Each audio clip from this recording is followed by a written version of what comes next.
Hi guys, I'm Rita with rawrita.com, and this channel is for everybody who struggles with disordered eating, exercise addiction, and body image issues, and want to learn how to end their battle with all these things. Today I'm going to talk about how dieting messes up your mind and your body, and the last fact that I'm going to share with you, you definitely don't want to miss, so stay tuned and watch the whole video through. Do you let people tell you what hobbies to have, how to raise your children, what kind of clothes to wear or what kind of clothing style to have, and all these kind of things? So if you don't let people do that, why do you let people tell you what kind of food to eat, when to eat, how much to eat of it, and how to eat?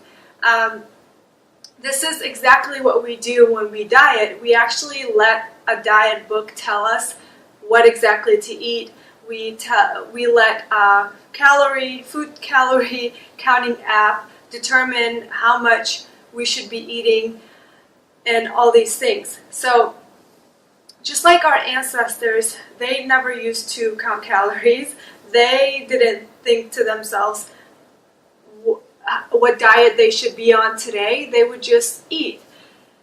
And same thing with animals. Animals don't ever get up and think, what should I eat today? How much should I eat? What am I allowed to have today?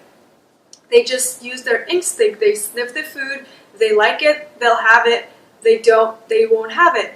I mean, isn't that how easy this whole food thing should be with humans too? Shouldn't we just be able to use our own intuition and determine what's good for us and what we want and what we don't want to eat?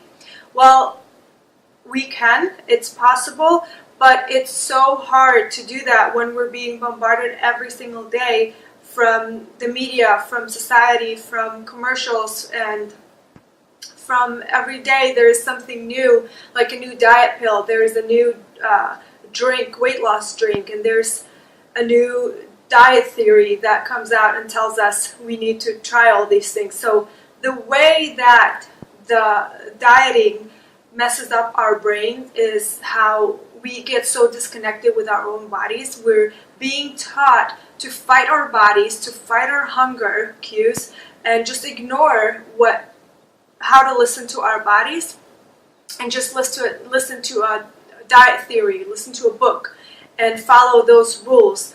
And we get so disconnected with our bodies that it's hard for us, after we've been dieting for a long time, to tap into our own intuition. And that really messes up the relationship with food and our body.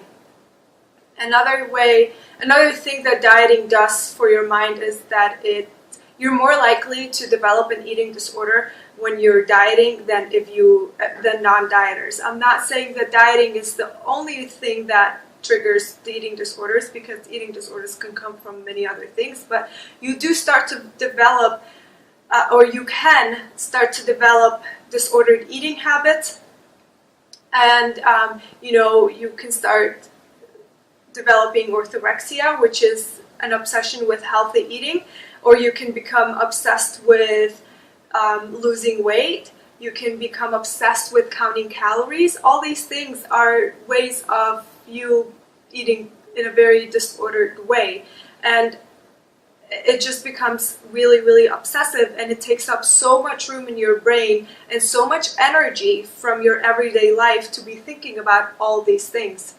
So another thing that dieting does to ourselves and to our mind is that we feel like we're a failure. So a lot of times when we start dieting, when we start a new diet, typically people lose weight in the first couple weeks, and then when they stop losing weight, it's because the diet doesn't work.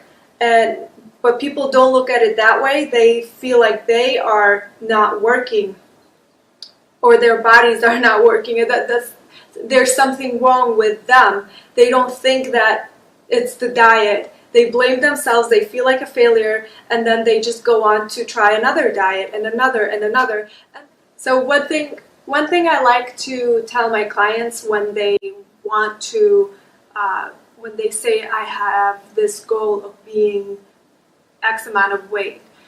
What I tell them is wanting to be a certain unrealistic weight is a lot like wanting to fit into a shoe size 7 when you're naturally a size 9. So it's the same thing with weight. If you're naturally built to be around 140 pounds to 150, then you will never be a tiny person and be 100 pounds, at least not for a sustained amount of time, before your body starts to break down, before it starts to give you signs that it gives you red flags that you need to stop restricting and starving your body from these things. So it's just the same thing. You cannot force your body to fit into a mold that it's not meant to fit in. So now on to how dieting is also damaging for the body. So when you diet, dieting teaches your body to retain fat when you start eating normal again. And it also slows down your metabolism because it's so used to eating so little that it doesn't feel the need to. It knows that you're not going to feed it so much, and it's going to hold on to everything that you have, so it's going to be even harder for you to lose weight in the future because of your metabolism slows down so much. Also, it increases binges and cravings, a little bit like I talked about earlier with disordered eatings. It really increases you to binge. When you restrict so much, maybe you can do it for a certain amount of time, but it's just a matter of time till your body breaks down and has a huge urge for you to overeat. And it makes you crave things that you normally wouldn't want to eat, which is very normal. So another thing that dieting does, or chronic dieting does, when you repeatedly gain and lose for a long period of time, it actually makes you, it gives you have a higher risk for premature death and heart disease. So there was a study done, which I will give you all the information about. I will link to it in the description so you can read it if you like. But there was a study done where they tracked men and women who were dieting for 32 years, regaining yo-yo dieting. They were gaining and losing weight, and they found that those people had higher risk of death and also twice as much increased risk of heart disease than the norm. So what I want you to take away from this is I want you to consider asking yourself how much longer you're going to let yourself continue dieting, and how much longer you're going to let dieting take up so much room and energy from your everyday life and in your brain, because there's really only so much you can put in your mind before you get so exhausted. So I'm wondering if you freed up your mind from all these thoughts, from counting calories, from worrying about what diet to go on, and all these things. I wonder what else you would be focusing on. I bet you there are so many more important things in life that you would start to focus on, because the truth is you can certainly have the body that you want. You can certainly, or the realistic body that you want. You can look good, you can feel good without having to diet.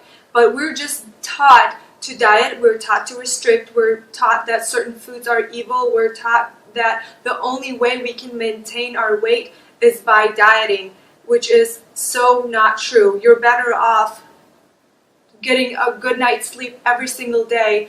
You are better off doing that, and you have a higher chance to lose weight than trying to go on a new diet. So anyway, I hope you found this video helpful, and if you did, please share it with others who you think will benefit from it as well. Subscribe to my channel and like this video, and let me know what you would like to see from me next. I will see you next time. Thank you so much for watching.